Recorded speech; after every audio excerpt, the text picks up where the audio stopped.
Hello, my lovely witches and wizards. A girl. Welcome, foolish mortals.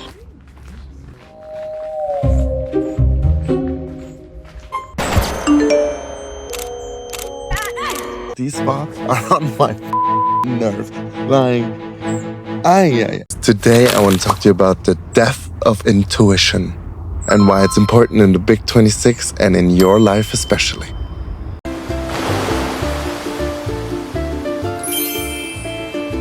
My witches and wizards, when was the last time you sat in complete silence? No music, no podcast, no notification, no endless streams of opinions telling you what to think, what to buy, who to date, what to fear, and what to desire.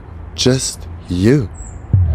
Because beneath all that lives the voice that guided human beings long before smartphones, search engines, or artificial intelligence. Some people call it intuition, others call it instinct.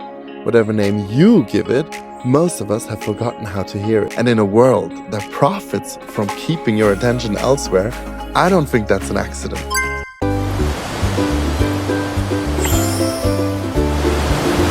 Chapter 1. Age of Noise. Don't we all know that feeling? The endless stream of notifications from TikTok, Instagram, Facebook, Snapchat, messengers, WhatsApp, all of the social media. Then we have the news cycles, influencers, now AI, advertisements. The modern person receives more information in a day than previous generations received in months. What this does to a human nervous system has not yet been studied, since we are the first generations that grew up immersed in that. We came to see it as normal, although it is far from it. If you want to create anything meaningful in your life, you have to be focused. For example, in school, if you need to study for a hard test, you need to be focused. In the arts, if you want to draw a beautiful painting, you need to sit there and be focused. If you want to have a beautiful garden, you need to be able to sit and kneel in the same spot for hours and pot and plant your seeds. Everything in life requires focus and attention in order to be manifested. The problem isn't that we are uninformed, honey. The problem is that we are drowning.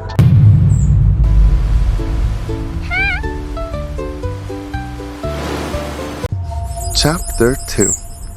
Your body knows before your mind. We all know that internal gut feeling, no? Feeling something was wrong before evidence appeared that it was.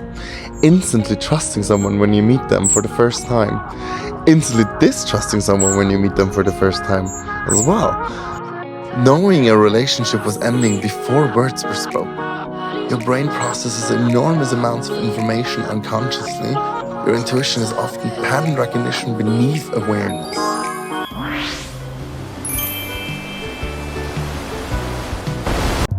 Chapter 3.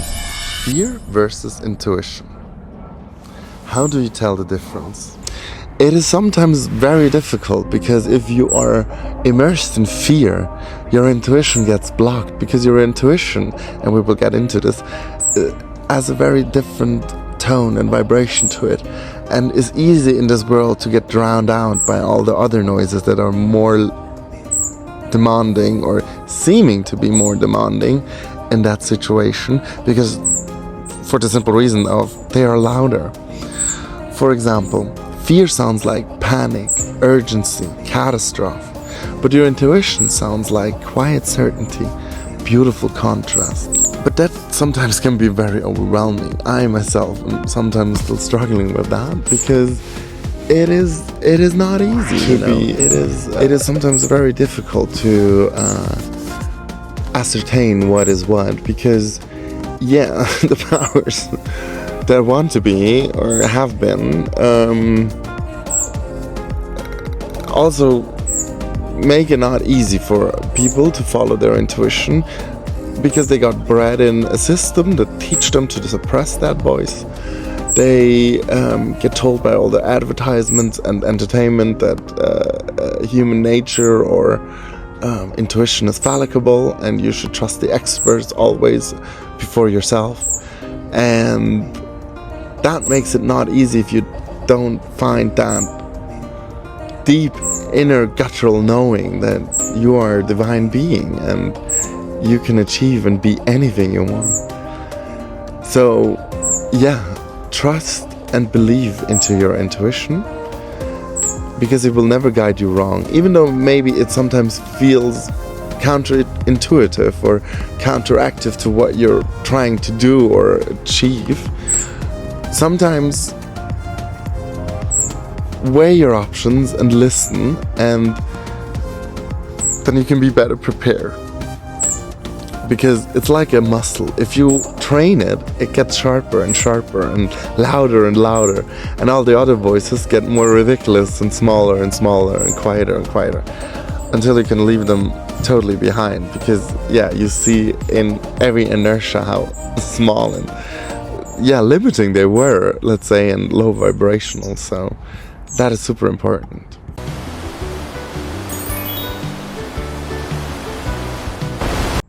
Chapter 4.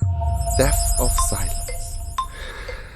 Through the constant stimulation, or as some like to call them, doom scrolling, and never being alone with your own thoughts in your head, many of us have forgotten how to be alone with ourselves and how to be bored. I talked about that in our last video, but it is super important to be comfortable with boredom again and to not be stimulated all the time, because you need to imagine not cortisol, what is the name? Dopamine. Through doom scrolling, and especially through short content, you get a lot of dopamine in a short amount of time.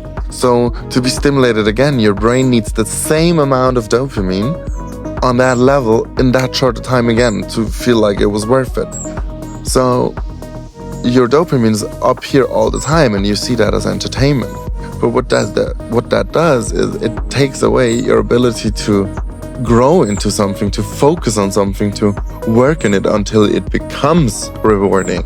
But everything in life needs some amount of time, some amount of focus to grow, to be able to be prosperous, to be able to be in healthy balance in the line. We have become so afraid of silence that we fill every empty space with noise, and then we wonder why we can no longer hear ourselves.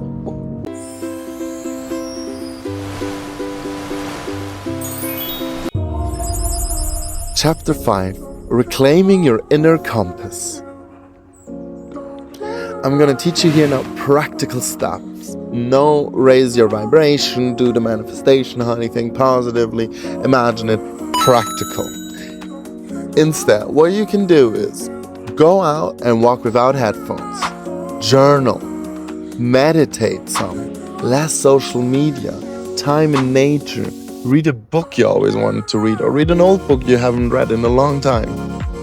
These things make you feel grounded, make you feel more connected with the moment, because what is important is that we are present, because the future and the past are just in our mind.